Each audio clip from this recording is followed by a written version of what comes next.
क्या आप सोच सकते हैं कि आज की दुनिया में कोई ऐसा खित्ता भी होगा जिस पर किसी मुल्क का कब्जा ना हो? मुश्किल लगता है ना? मगर एक ऐसा इलाका भी है जिस पर अभी तक किसी मुल्क का ऑफिशियल कब्जा नहीं है। ये कोई छोटा टुकड़ा नहीं है, बल्कि एक पूरा कॉन्टिनेंट है जिसका नाम है अंटार्कटिका।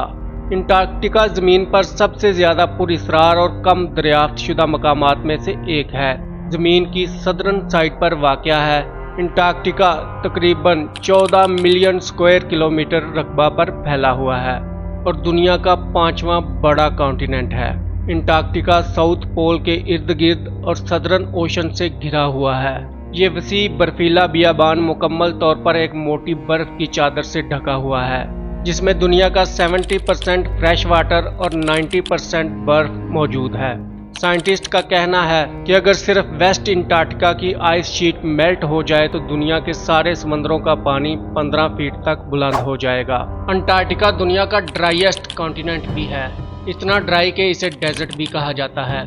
अंटार्कटिका में पूरे साल में सिर्फ 150 मिलीमीटर बारिश होती है। अंटार्कटिका में तेज बर्फीली और खुश्क हवाएं चलती रहती हैं, जो इसके वेदर को बहुत ही हार्श बना देती हैं। अंटार्कटिका में वेदर कंडीशन बहुत ही एक्सट्रीम रहती है। सर्दियों में टेम्परेचर -80 डिग्री सेल्सियस तक गिर जाता है और गर्मियों में टेम्परेचर साहिल के साथ -20 डिग्री सेल्सियस के आसपास रहता है। सर्दियों में अंटार्कटिका 24 घंटे अंधेरे में डूबा रहता है, जिसे पोलर नाइट कहते हैं, और गर्मियों में 24 घंटे दिन की रोशनी रहती है, जिसे मिडनाइट सन कहा जाता है। अंटार्कटिका में बहुत ही स्टनिंग लैंडस्केप देखे जा सकते हैं। बर्फ की चादर जो कि कुछ इलाकों में 4 किलोमीटर से भी ज्यादा मोटी हो सकती है। बुलंदोबाला बर्फानी चट्टानें, बड़े बड़े ग्लेशियर और आसपास समंदर में तैरते हुए मैसिव आइसबर्ग्स बहुत ही खूबसूरत मंजर पेश करते हैं। कोई भी सिंगल कंट्री अंटार्कटिका को ओन नहीं करता, हालांकि कुछ कंट्रीज इसके कुछ हिस्सों पर कब्जा का दावा करते हैं। अंटार्कटिका का ये मैप देखें, इस हिस्से को फ्रांस क्लेम करता है, इस पार्ट को नॉर्वे, ऑस्ट्रेलिया इस राइट साइड को, इसी तरह ब्रिटेन, चिली, अर्जेंटीना और न्यूजीलैंड भी अंटार्कटिका के कुछ हिस्सों को क्लेम करते हैं। लेकिन इन सब क्लेम्स को सस्पेंड करता है 1959 में किया गया अंटार्कटिक ट्रीटी। शुरुआत में इस ट्रीटी पर 12 मुल्कों ने दस्तखत किए थे, मगर अब इसमें 53 कंट्रीज शामिल हो चुके हैं। इस ट्रीटी के मुताबिक कोई भी कंट्री अंटार्कटिका में साइंटिफिक रिसर्च कर सकता है, अपने रिसर्च स्टेशन सेटअप कर सकता है, मगर इसे इन स्टडीज का रिजल्ट सब कंट्रीज के साथ शेयर करना होगा। अब बात करते हैं अंटार्कटिका के कुछ मिस्टीरियस एस्पेक्ट्स के बारे में। साइंटिस्ट और रिसर्चर्स का मानना है कि अंटार्कटिका 90 मिलियन साल पहले एक गर्म इलाका होता था और यहाँ घने जंगल हुआ करते थे। साइंटिस्ट को यहाँ फॉसिलाइज्ड लकड़ी और कुछ ऐसे इंसेक्ट्स के फॉसिल्स मिले हैं जो सिर्फ गर्म इलाकों में होते थे। अंटार्कटिका का सबसे फैसिनेटिंग पहलू यह है कि अंटार्कटिका की बर्फ की तकरीबन 5 किलो मोटी तह लाखों सालों से ऐसे ही जमी हुई है और इस बर्फ ने एक टाइम कैप्सूल की तरह काम करते हुए अपने अंदर कदीम आबो हवा के रिकॉर्ड्स महफूज कर रखे हैं। जमीन के क्लाइमेट के पास्ट और फ्यूचर के बारे में जानने के लिए साइंटिस्ट अंटार्कटिका की बर्फ की चादर में गहराई तक सुराख करके आइस कोर्स निकालते हैं। बर्फ के ये सिलेंड्रिकल सैंपल्स हजारों मीटर लंबे हो सकते हैं। इन आइस कोर्स से लाखों साल से जमी बर्फ में छुपी कहानियां सामने आ रही हैं। एक आइस कोर निकालने के बाद उसे लेबोरेटरी में ले जाया जाता है, जहां उसका डिटेल्ड एनालिसिस किया जाता है। बर्फ की हर एक तह एक साल या मौसम के बारे में बताती है, जैसे दरख्त के हल्के, एयर बबल्स, डस्ट, आतिशफशां की राख और भी कई तरह के पार्टिकल्स जो बर्फ के जमते वक्त उसके साथ ही जमकर महफूज हो गए थे। इस बर्फ के अंदर फैले हुए एयर बबल्स का जायजा लेकर साइंसदान ग्रीन हाउस गैसेज जैसे कार्बन डाइऑक्साइड और मीथेन के इर्तिकाज को मेजर कर सकते हैं। वो बर्फ की आइसोटॉपिक साख्त का तज्जिया करते हैं जो माजी के दर्जा हरारत के बारे में मालूमात फराहम करता है। इसी तरह साइंसदान जमीन की क्लाइमेट हिस्ट्री का रिकॉर्ड बनाते हैं जो हजारों लाखों साल पुराना है। अंटार्कटिका में सिर्फ बर्फ ही नहीं, यहाँ पर बहुत सी पुरअसरार चीजें और जानवर हैं जो कि अंटार्कटिका को बहुत ही मिस्टीरियस कॉन्टिनेंट बनाते हैं, जैसे कि ब्लड फॉल्स। टाइलर ग्लेशियर से निकलने वाले इस चश्मे को देखकर ऐसा लगता है जैसे बर्फ से खून निकल रहा हो। ब्लड फॉल्स को तकरीबन 100 साल पहले जियोलॉजिस्ट ग्रिफिथ टायलर ने डिस्कवर किया था। इन खूनी चश्मों ने साइंसदानों को काफी देर पजल किए रखा, मगर अब साइंटिस्ट ने पता लगा लिया है कि इस वाटरफॉल का रंग इतना खून जैसा सुर्ख क्यों है। इस चश्मे को एक बहुत ही नमकीन झील से पानी आता है, जिस पर अब कई 100 फुट बर्फ पड़ चुकी है और वो झील बाहरी माहौल से बिल्कुल कट ऑफ हो चुकी है। इस पानी में आयरन की मिकदार बहुत ज्यादा है, इसलिए जब पानी चश्मे में आता है तो ऑक्सीजन और धूप की वजह से आयरन ऑक्सीडाइज होता है तो इसका रंग बिल्कुल सुर्ख हो जाता है।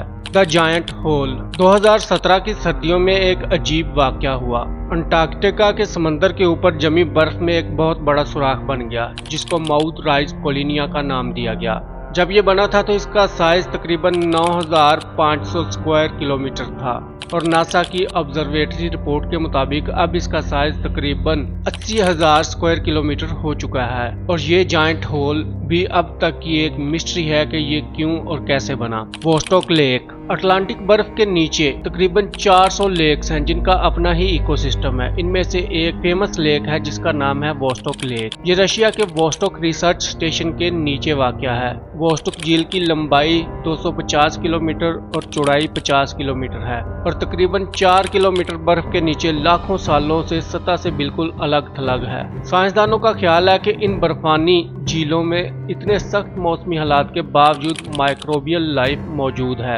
अंटार्कटिका के बारे में सुनकर ऐसा लगता है कि सख्त सर्दी और बर्फ में क्या ही चीज जिंदा रह सकती होगी, मगर अंटार्कटिका अपनी अनोखी वाइल्ड लाइफ के लिए भी जाना जाता है। जानवरों की ऐसी स्पीशीज भी हैं जो इन एक्सट्रीम कंडीशंस में भी रहती हैं। इनमें सबसे फेमस हैं एम्परर पेंगुइन्स, जो अपने साइज और शानदार शक्ल के लिए मशहूर हैं। ये पेंगुइन्स की वाहिद नस्ल है जो खुद को ठंडे माहौल में ढाल लेती है और अंटार्कटिक की सख्त सर्दियों में अफजाइश पाती है। इसके अलावा Weddell, seal, krill, wandering, albatross, orca, killer whale, बड़े बड़े स्पाइडर्स और शीशे की तरह शफाफ जेलीफिश, ये बर्फ के नीचे एक अलग ही दुनिया है। अंटार्कटिका मेट्रॉइड्स के लिए एक गोल्ड फील्ड है। मेट्रॉइड्स सख्त पत्थर के ऐसे टुकड़े होते हैं जिनका ताल्लुक हमारी जमीन से नहीं होता, वो किसी और ही प्लेनेट से टूटकर आए होते हैं। वैसे तो मेट्रॉइड्स जमीन पर कहीं भी गिर सकते हैं, मगर अंटार्कटिका की लाखों मील पर फैली सफेद बर्फ पर इन डार्क पत्थरों को तलाश करना काफी आसान होता है। और यहाँ लोगों का ना होना एक बड़ी वजह है कि यहाँ मेट्रॉइड्स ज्यादा मिलते हैं। सिर्फ 1976 से लेकर अब तक 20,000 से ज्यादा मेट्रॉइड सैंपल मिल चुके हैं। 2013 में जापान और बेल्जियम के साइंसदानों की एक टीम ने मशरकी अंटार्कटिका में 25 सालों में मिलने वाला सबसे बड़ा मेट्रॉइड दरियाफ्त किया। उसका वजन तकरीबन 18 किलोग्राम था। टीम ने 40 दिन तक मेट्रॉइड्स की तलाश की और 425 मेट्रॉइड्स तलाश किए जिनका मजमूई वजन 75 किलोग्राम था। इनमें एस्ट्रॉयड विस्टा का एक टुकड़ा और मरीख से आया एक मेट्रॉइड भी शामिल था।